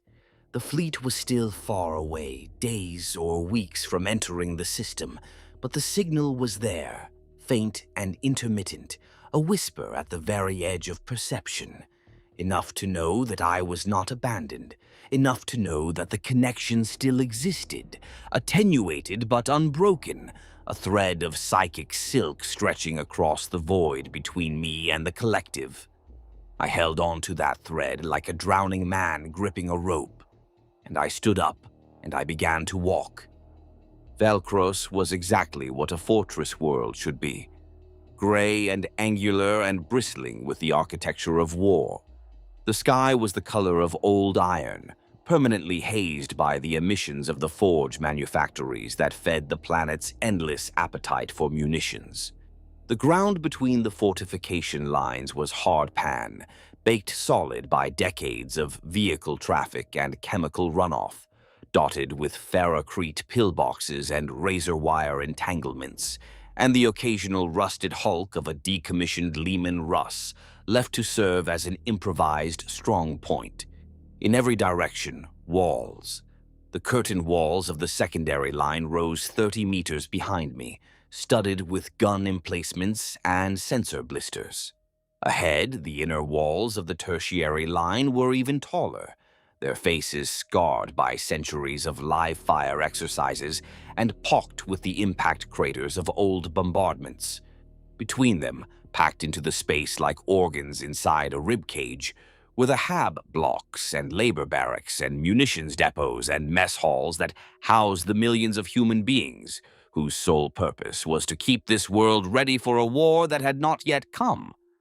I had never expected to find beauty here. A fortress world is not built for beauty, it is built for function, and function on Valkcross meant walls and guns, and the grim mathematics of overlapping fields of fire. But there was something in the sheer scale of it, the monumental indifference of the fortifications, the way the walls cut the horizon into segments and made the sky feel like something contained, something held, that resonated with a part of me that the Hive Mind had shaped. The Tyranids build for function too. Their structures are not beautiful by human standards, but they possess a terrible coherence, a unity of purpose that makes everything unnecessary fall away. Valkcross had that same coherence. Everything existed because it needed to exist. Nothing was wasted. And that efficiency, that brutal, militarized honesty, was the closest thing to Tyranid aesthetics I had ever seen in a human settlement. I walked for half a day before I reached an intake processing station at the edge of the tertiary line's worker district. On a fortress world, the population is militarized from birth. Every adult is either active military, reserve military, or labor corps. There is no civilian class in the way other worlds understand it. But there are grades of service, and the lowest grade, the one with the least oversight and the most turnover, is the manual labor corps that maintains the outer fortification lines. Trench clearance, rubble removal, munitions transport, shell sorting. Work that burns through bodies at a rate that requires constant replenishment from the planet's labor tithes, and where identity documents are checked with the kind of cursory efficiency that comes from processing 10,000 new workers a month. I reached into the archive of consumed memories, and I found what I needed. A man from a world like this one, a labor conscript, someone who knew how to stand in a processing line with his eyes down and his shoulders forward and his mouth shut. I put him on like a coat. I wore his deference, his exhaustion, his way of answering questions with the minimum number of words that would satisfy the clerk without inviting further inquiry. I walked into the intake station and I gave a name that was not mine and a conscription number pulled from a dead man's memories, and the clerk stamped my ident chit and assigned me to a shell-sorting crew in the tertiary line's Eastern Munitions Depot, and just like that, I was inside. The first days were the hardest. Not because of discovery, not because anyone suspected what I was. The hardest part was the proximity. Being around other human beings in the cramped, sweating confines of the munitions depot, hearing their voices echo off the ferrocarrite walls, smelling the chemical tang of propellant residue on their skin and clothes, feeling the heat of their bodies in the narrow sorting bays where we stood, shoulder to shoulder, for 12-hour shifts, separating live rounds from duds. These sensations activated parts of my brain that had been dormant for years. Neural pathways that the Hive Mind's presence had suppressed or redirected, and the activation was painful in its intensity. I found myself staring at faces and being overwhelmed by the complexity of their expressions. I found myself listening to conversations and being struck by the inefficiency of them. I found myself sitting at a mess hall bench, eating solid food for the first time since I was a child. A gray slab of compressed protein and a cup of lukewarm recaf. And the taste of it, the crude physical pleasure of chewing and swallowing, brought tears to my eyes that I had to hide behind my hands. There was a woman on my sorting crew. Her name was Tessara. She had broad shoulders built from years of lifting ammunition crates and dark hair cropped to regulation length, and a way of laughing that started silent and then erupted like something escaping from a sealed container. On a world where laughter was rare and volume was discouraged, that laugh was an act of quiet defiance. She was kind to me in the practical, no-nonsense way that people are kind to the new intake on a fortress world, the way you are kind to someone who does not yet know which foreman will dock your rations for talking and which overseer can be bribed with a cigarette. She showed me the routines, corrected my sorting technique before the line supervisor could notice, covered for me when I made mistakes that a real labor conscript would not have made. Small things. A nod toward the correct bin when I held up a round I could not classify. A tap on my elbow when the foreman was approaching from behind. A cup of recaf pushed across the mess table in the morning, poured from her own ration. On the fourth day, I cut myself on the casing of a cracked artillery shell, a shallow cut across the back of my forearm. Nothing serious in a place where minor injuries were so common that the depot medic did not bother with anything that was not spurting blood. But Tessara saw it happen and came over with a strip of cloth torn from a cleaning rag. She took my arm in her hands and turned it over to look at the wound, and her fingers on my skin were the first human touch I had felt in almost 20 years, and the sensation was so overwhelming that for a moment I could not breathe. She noticed. Of course she noticed. She was the kind of person who noticed things, who read the small signals that other people missed even in a place designed to grind the capacity for noticing out of you.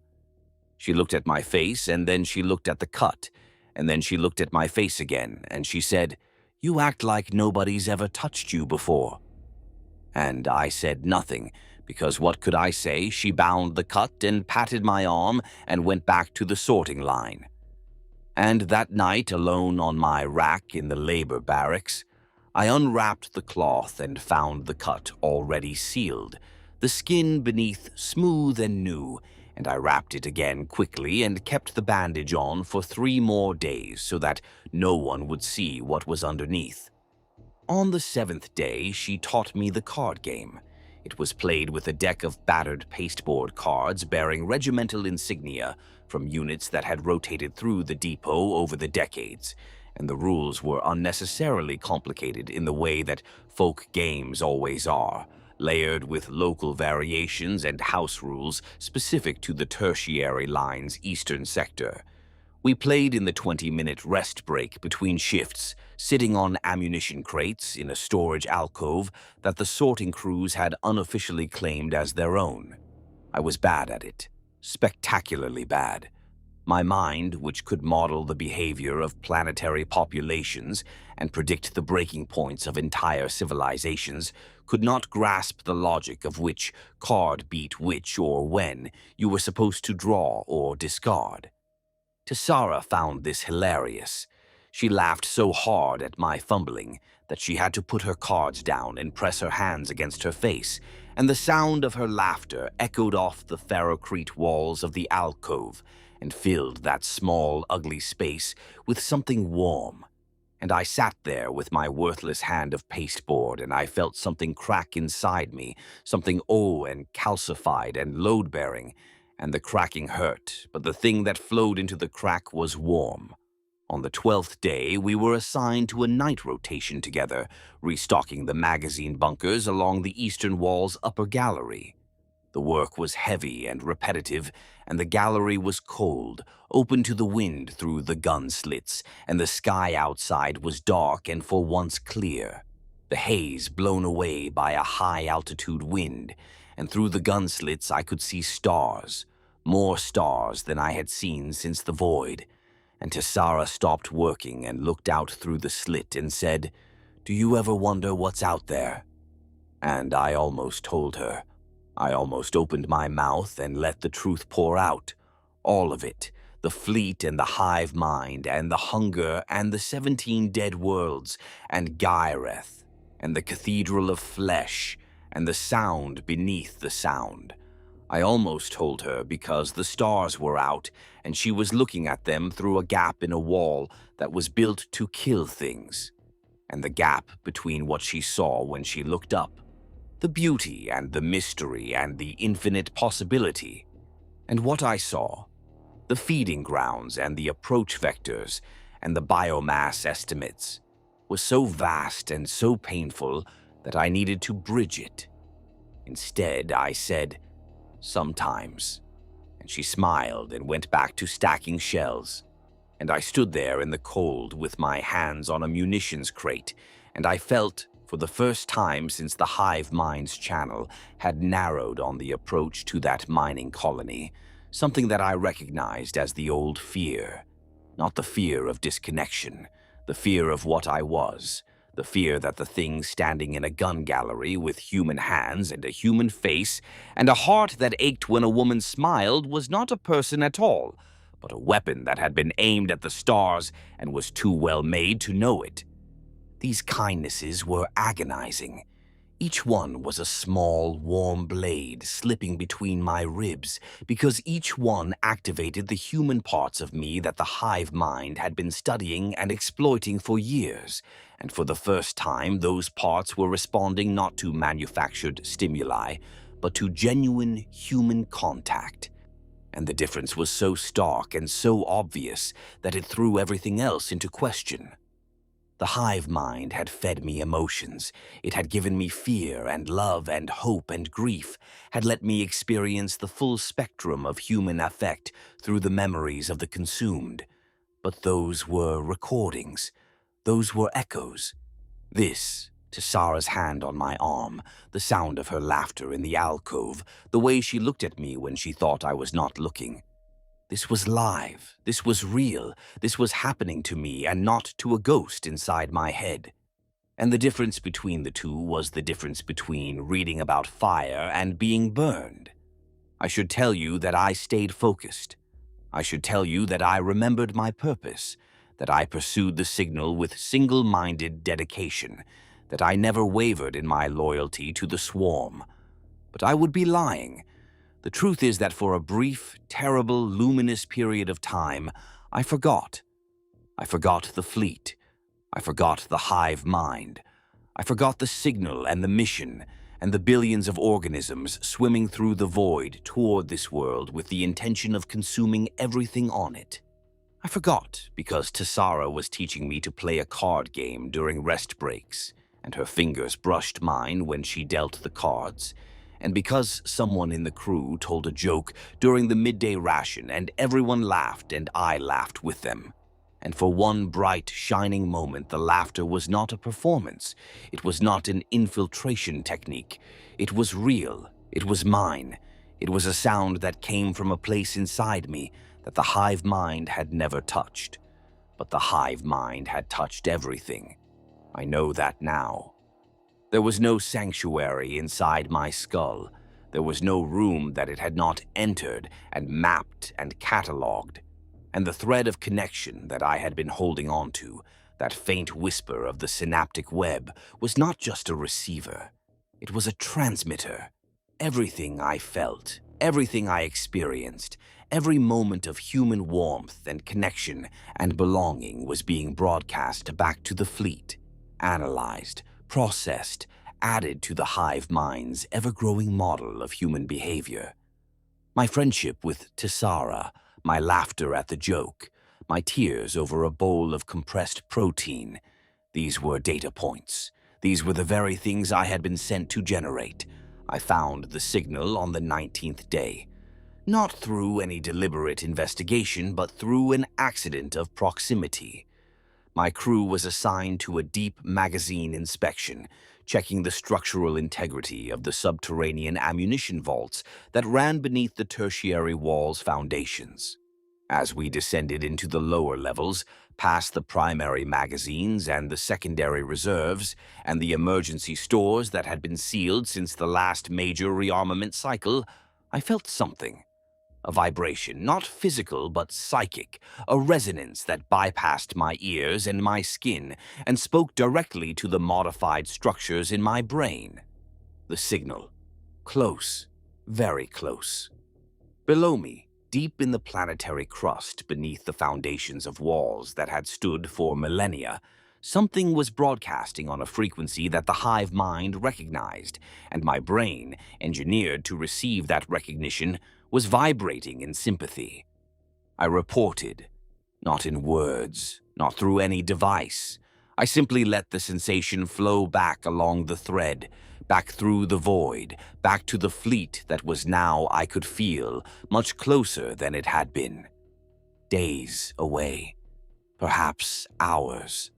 The Hive Mind received my report, and I felt its response, a surge of focused attention that was almost painful in its intensity, a narrowing of the vast collective awareness down to a single point, a single location on a single world, a single ammunition vault beneath the walls of a fortress that was about to learn what it had been built to withstand. The invasion began that night. I was in the rest alcove when the alarms started. Not the rotation klaxons that marked shift changes, not the drill sirens that the garrison tested every third cycle. The invasion alarm, a sound that every person on a fortress world knows from birth, a sound they have been trained to respond to before they can walk, a low rising wail that means the walls are about to earn their existence. Tessara was dealing cards. She looked up at the sound and her face did not show fear. Fortress world people do not fear the alarm. They have been bred and trained and conditioned to respond to it with action, not paralysis. Her face showed readiness, a sharpening of focus, a tightening of the muscles around her jaw.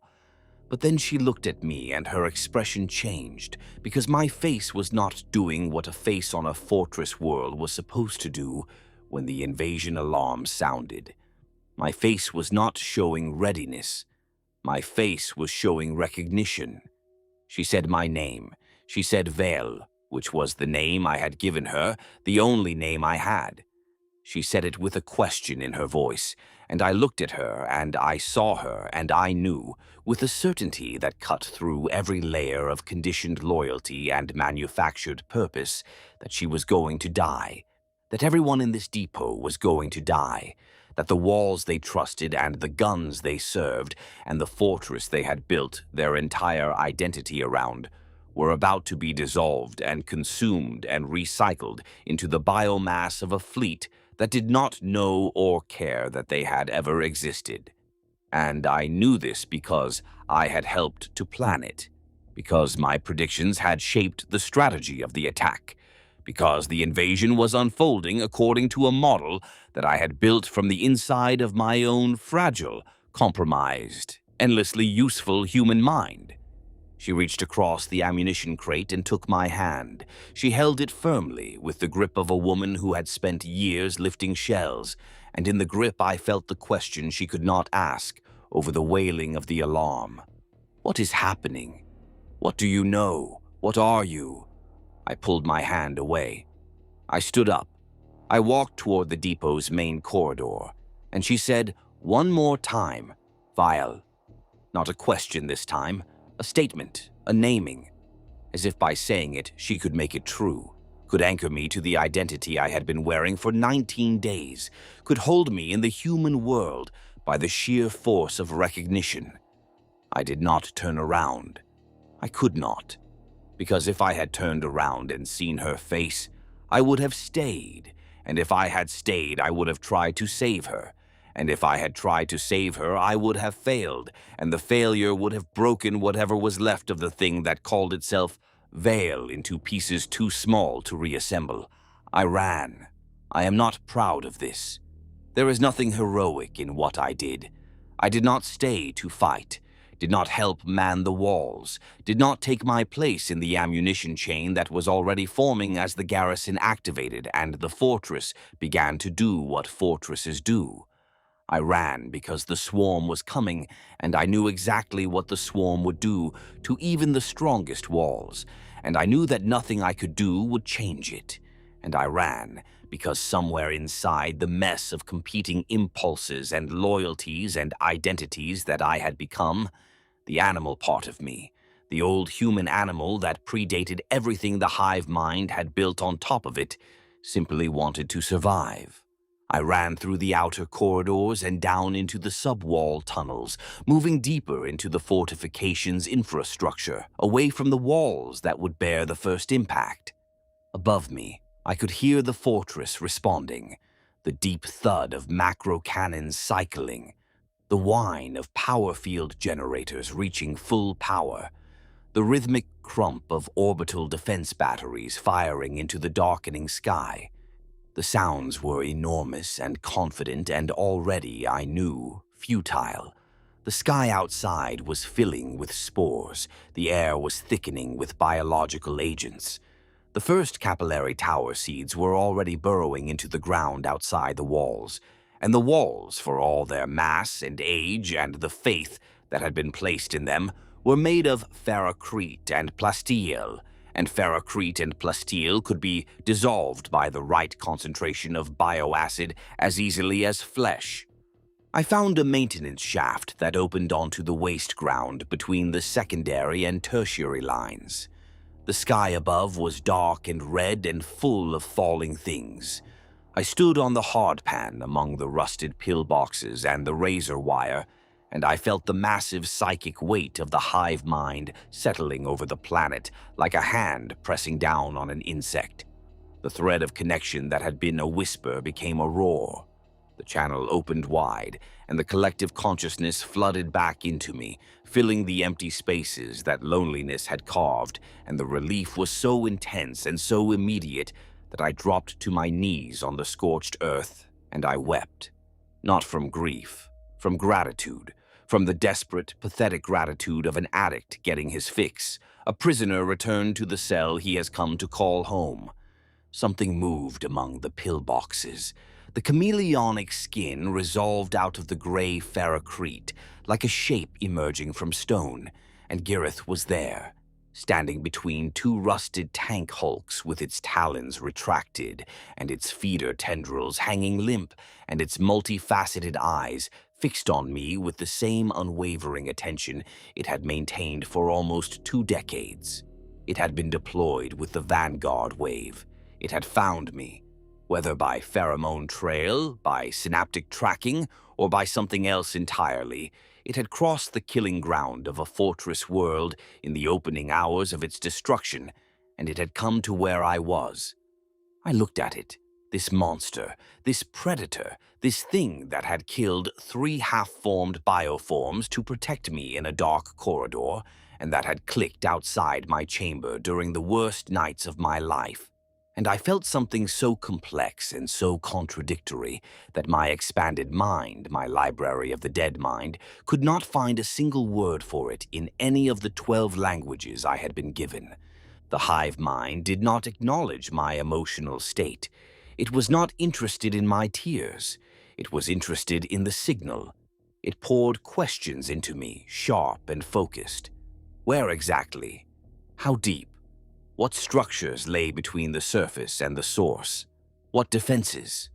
I answered. I gave it everything, every detail I had gathered during my 19 days inside the fortress, and the Hive Mind consumed my report with the same efficient thoroughness with which it consumed everything else. The invasion of Valkcross was brutal and prolonged. The planetary defenses were formidable, as the intelligence had suggested. The walls held longer than most worlds managed, the garrison fighting with the trained, mechanical precision of soldiers who had spent their entire lives preparing for exactly this. They rotated fresh units to the breach points. They collapsed compromised sections and fell back to secondary positions with a discipline that cost the swarm dearly. The macro cannons tore great gaps in the advancing waves that closed again within minutes. The power fields held until the bioships in orbit deployed acid-spewing organisms specifically evolved to corrode their emitter arrays. Even after the fields fell, the garrison fought on, retreating deeper into the fortification network, collapsing tunnels behind them, turning every corridor and junction into a kill zone. They were good. They were everything a fortress world's defenders were supposed to be. And it did not matter. Because the swarm was infinite and the fortress was not, and each wall that fell revealed another wall behind it, and the swarm consumed each one in turn with patient, methodical, implacable hunger. I did not look for Tessara. I did not try to find the munitions depot where I had sorted shells for 19 days, the alcove where we had played cards, the mess hall where I had tasted solid food and wept. I told myself that it was because there was no point, that the eastern sector would have been overrun in the first wave when the tertiary wall was breached. But the truth is that I did not look because I was afraid of what looking would do to me. Afraid that seeing her face in the mass of consumed humanity would break something that could not be repaired. Afraid that the weapon I had become would discover at the worst possible moment that it still had a conscience. While the surface fortifications were being consumed, the Hive Mind directed a specialized force underground. Trigons and Morlocks carved tunnels through the planetary crust toward the source of the signal, bypassing the fortress's deep foundations entirely. I followed through the synaptic web, riding the perceptions of the burrowing organisms as they drove deeper and deeper into the rock. They found it at a depth of 16 kilometers, a chamber, not a natural formation but a constructed space built from materials that the Trigon's senses could not identify. Smooth, cold, composed of something that was not stone and not metal. The signal was emanating from within. Inside was something on the boundary between device and organism. A structure approximately 3 meters across, composed of interlocking geometric shapes that seemed to shift and reconfigure as the organisms approached. A beacon, a marker, a signpost left by something that had existed in a galaxy the Hive Mind had consumed long before it turned its attention to the Milky Way. The same frequency I had heard in the Cathedral of Flesh years ago, the sound beneath the sound. The Hive Mind consumed it. Of course it did. But before it was consumed, the Hive Mind extracted from it a pulse of information so dense and so alien that it drove several lesser synapse creatures into seizures. The information was not for me, but the aftershock passed through my modified neural structures and left behind a residue, a shadow of meaning. What I understood was this. The Hive Mind was not simply a predator. It was a response, an entity that had been created or that had created itself in reaction to a deeper threat. The beacon had been placed to mark a presence that slept beneath the surfaces of worlds across multiple galaxies, and the Hive Mind consumed those worlds not to feed, but to prevent that presence from waking. I did not understand this fully then. But the impression changed the way I thought about the swarm. The hunger was real. The death of worlds was real and terrible and ongoing. But behind the hunger was something that might, from a certain angle, look almost like duty. I was brought back to the fleet after Valkcross. The planet was consumed in the standard fashion, stripped to bare rock, its walls and guns and bunkers dissolved alongside its people, its atmosphere and oceans vacuumed up by the feeding ships. The fleet moved on, carrying the biomass of another dead world in its bellies, growing, always growing, the hunger never satisfied, the need never diminished. But I was different. I had been outside. I had tasted human connection, real human connection, not the synthetic version that the Hive Mind fed me through the archive of consumed memories. I had sat across an ammunition crate from a woman named Tessara, and I had laughed at a card game, and I had felt the brush of fingers dealing pasteboard, and I had known for 19 days what it felt like to be a person among people. And that knowledge, that lived experience, was not something that could be filed away and forgotten. It was not a memory that could be overwritten or suppressed. It was alive inside me, as alive as the Hive Mind's presence, and it was growing, and it was asking questions that the Hive Mind did not want answered. The questions started small. They started as inconsistencies, the same kind of memory fractures I had noticed before, but more targeted now, more focused.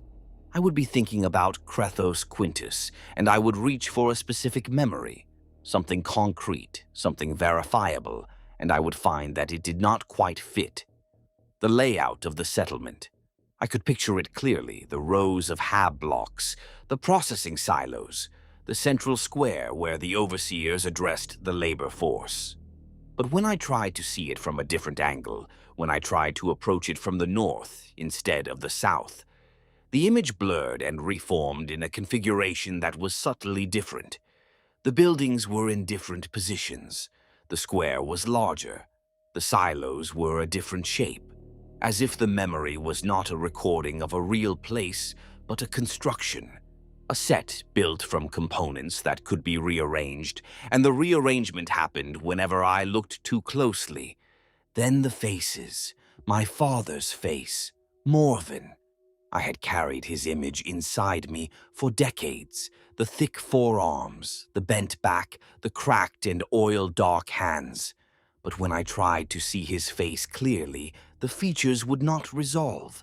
They shifted between iterations, one moment broad and square-jawed, the next narrow and sharp-featured, as if the face I was remembering was not a single face, but a composite, an average drawn from multiple source images.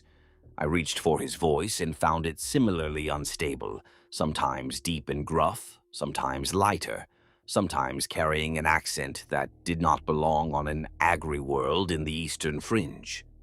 My mother, Dala, the woman with wheat-colored hair who sang wordless melodies. I could hear the melodies clearly, every note precise, every rise and fall exactly as I remembered it. But the voice singing them changed each time I listened. Sometimes it was a soprano, sometimes a contralto. Sometimes the voice was not a woman's voice at all, but something deeper, something that did not belong to a single throat. I told myself these were degradations, decades-old memories stored in a brain that had been modified and expanded and overloaded with foreign data. Of course they would deteriorate. Of course the fine details would blur and shift. That was normal. That was expected. That was what happened to all memories over time. But then I found the edges, and the edges were the things that broke me. I was lying in my chamber, in the dark, in the warm, humid belly of the hive ship, and I was thinking about the day the swarm came to Cthos Quintis, the most important day of my life, the foundational event, the moment when everything changed.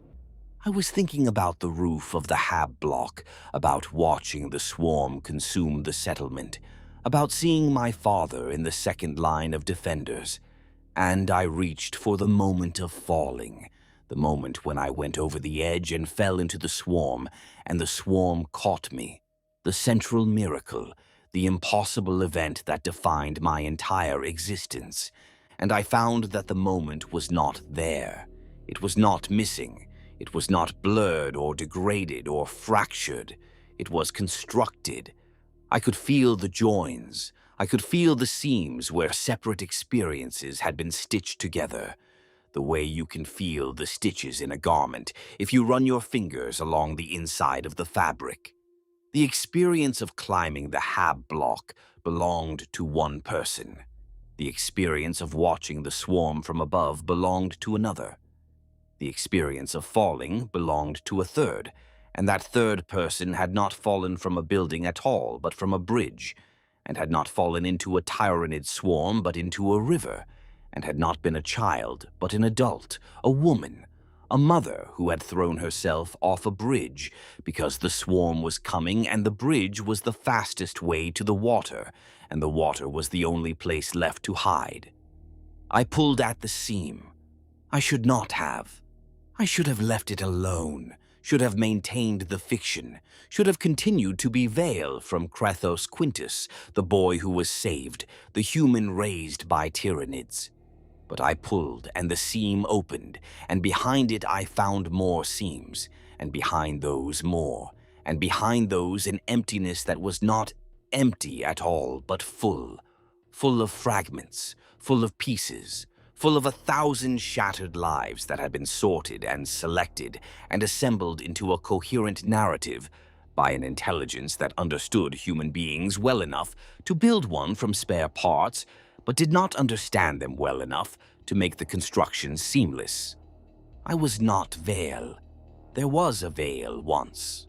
A boy on an agri world, though the world was not called Cthos Quintis, and the boy did not have my face, and his father's name was not Morven. He died when the swarm came. He died screaming like everyone else, consumed and dissolved and rendered into nutrient slurry and stored in the biomass banks of the fleet. And from those biomass banks, from the genetic library and the memory archive and the vast biological workshop of the Norn Queen, something new had been constructed. A body built from human genetic material, assembled molecule by molecule, grown in a vat of organic substrate to the specifications of a human male. A brain seeded with neural structures both human and Tyranid, natural and engineered, capable of interfacing with the synaptic web while running on human cognitive architecture. And memories. Memories selected from the archive, chosen for their emotional resonance, edited for consistency, woven together into a life story that would give the constructed organism a stable sense of identity and a foundation of human experience from which to operate. I was not raised by Tyranids. I was made by them. The childhood on Cthos Quintis was assembled from the memories of 6 different people, none of whom were me, because there was no me before the assembly. The father with the rough hands was a composite of 3 consumed men. The mother who sang was built from fragments of 5 consumed women. The settlement, the wheat fields, the combines, the overseers, the bone-white sky, all of it was quilted together from the experiences of people who had lived on different worlds, in different centuries, under different stars, and who had all met the same end in the digestive pools of the Great Devourer. The moment of being caught by the swarm, the miracle that I had built my entire identity around, the foundational memory of belonging, was the most carefully constructed fiction of all. It was designed to make me loyal. It was designed to give me an origin story that positioned the Hive Mind not as my destroyer, but as my savior. Not as the thing that had taken everything from me, but as the thing that had given me everything. It was a lie told with such biological precision, implanted with such neurological expertise, that the organism it was told to had no capacity to detect the deception. I lay in the dark and I felt the truth settle over me like the shadow in the warp. I was a bioform, a Tyranid construct wearing human skin, a weapon that did not know it was a weapon, a tool that believed it was a person, a thing assembled from the dead and given the dead's memories, and told that it was alive. The love I felt for a father who never existed, The grief I carried for a mother who was a patchwork of ghosts. The belonging I experienced when the hive mind wrapped itself around me. All of it was programming. All of it was the hive mind's answer to its own question. How do you build a human mind from the outside in? Outside my chamber, I could hear Gareth, the clicking, that small, meaningless biological noise that had been the closest thing to companionship I had known for 2 decades. And I wondered, with a bitterness that tasted like acid in the back of my throat, whether the clicking was real or whether it too was a designed stimulus, a behavioral loop engineered to produce the exact neurochemical response that the hive mind needed to keep its construct stable and functional. I wondered whether anything in my entire existence had not been designed. The memories had fractured because Tessara had given them something to fracture against. 19 days of real human experience, unmediated and unengineered, had created a reference point that the constructed memories could not withstand. The hive mind had built its fiction to survive in isolation, inside a creature that had never known anything else. It had not anticipated that the fiction would be tested against reality. That was its miscalculation. That was the one thing it had failed to predict about its own creation. And yet, the tears that ran down my face in that dark chamber were real. Whatever I was, however I had been made, the suffering was mine. The hive mind could disassemble my body, reclaim the biomass, dissolve every molecule of my constructed flesh back into the nutrient soup from which it came. But it could not unfeel what I had felt. It could not reach into the dark chamber where Vale, or the thing called Vale, lay weeping on a floor of living tissue, and take back the moment when a woman named Tessara had laughed, and the laughter had been real. I think that is what the hive mind wanted all along. Not just a model of human behavior, but the thing itself. The actual lived experience of being human. The hive mind could consume 1 billion human bodies and still not understand why that woman on the wall kept firing her heavy bolter when she knew she was going to die. Because understanding why required not observation, but participation. It required being human. And to be human, truly human, the being doing it had to believe it was human. The deception was not a flaw in the design. The deception was the design. The belief was the product. I do not know what happened after that. The memories become fragmented. I remember the channel opening wide, the hive mind pouring into me with an intensity that obliterated thought.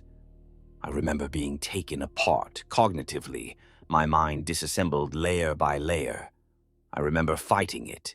I remember trying to hold on to the things that were mine, the real things. Tessara's laughter, the stars through a gun slit, the taste of compressed protein, the feeling of tears on my face in a dark room. I held on to them the way that woman on the wall held on to her weapon, with the irrational, beautiful, futile persistence of a thing that refuses to stop being itself, even when itself is something assembled from parts. I do not know if I succeeded. I do not know if I am the original consciousness that lay in that dark chamber, or a copy, Viel Mark II, built from the same template with the same memories and the same illusions. I know that I am here. I know that I am speaking.